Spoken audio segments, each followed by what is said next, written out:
بعد الموت لا إله إلا الله. Sunni and Shiite Islam. Okay, wonderful. No open house is complete unless this question is asked. I'm glad that you did. So the topic is Sunni and Shia. There's a lot of misunderstanding about Sunni, Shia, fighting and whatnot. Very important, when Muhammad, peace be upon him, when he was alive, he was the head of the state and he was also a prophet.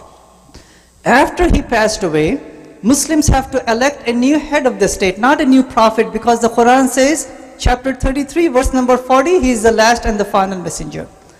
So majority of the people, they wanted to go with someone, a closest friend, the most eligible person, as the successor to lead the Muslim nation, whose name was Abu Bakr. Minority of the Muslims, they want to appoint someone who was from the family of the Prophet. His name is Ali, who was the son-in-law and also the cousin of Muhammad, peace be upon him. It so happened by the democratic process, the majority of the Muslims, they elected Abu Bakr Siddiq. So this majority, they started to call themselves as the Sunnis. That means following the example of Muhammad, peace be upon him. In the minorities, the party, they were labeled later on by some people as the Shia.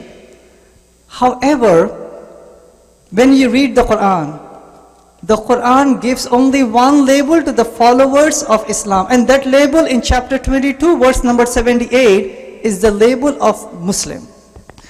So the Quran says both before and in this, you are called as Muslims. So if someone stops me on the streets and asks me, Sabeel, who are you? Are you a Sunni or a Shia? I say that I am a Muslim, yes. Number two, Sunni, Shia, if I have to label them like that, we are not analogous to the different sects in Christianity. Briefly, all the Muslims around the world, we believe in the absolute oneness of God, that God is only one with wonderful attributes. But our Christian brothers and sisters, they may have different concepts of God. Like the Jehovah's Witnesses, they don't believe in Trinity, but only the sonship of Jesus. But our Protestant brothers and sisters and the Catholic brothers and sisters, they believe in Trinity. So concept of God, all the Muslims are united. Number two, all the Muslims are united by saying that there is only one version of the Quran all over the world, the Quran in the Arabic language. So if you go and pick up a copy of the Quran in Saudi Arabia or Iran or Nashville, anywhere else, it will be exactly the same in the Arabic language. But our Christian brothers and sisters, they may have different versions of the Bible. Like our Protestants, they may have 66 books. Catholics may have 73 books. Greek Orthodox, 78 books. So again, Muslims are all united by one Quran, one version. I have never been to China, by the way, but if I go to China and pray in a mosque up there, they would be praying exactly the same as I am praying here in Nashville.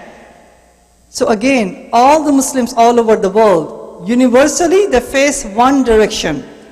The direction of the Kaaba that shows unity, and our prayers are almost similar to each other. And we believe in Muhammad, peace be upon him, all the Muslims, that he was a human and a prophet and the last prophet, and all the Muslims will believe in the concept of the hereafter. So Muslims all over the world, they are all united in the fundamentals. What about the small friction between the two different parties? It's human shortcomings, oil, power, historical vengeances, just like our Christian friends, unfortunately, right? The Catholics, the Protestants, in crusades they have been infighting. In South Africa, in Ireland, right? Different times. Not because of the Bible, by the way, right? But because of historical vengeances, the geopolitical nature of the situation. And that is the reason there is infighting, not because of Islam. And me and the Muslims, we don't label each other as Sunni and Shia. We say that anyone who follows the fundamental is a Muslim. One Islam, many Muslims. But then you may be asking, what about the small friction between the two different parties? It is a human problem, not an Islamic problem.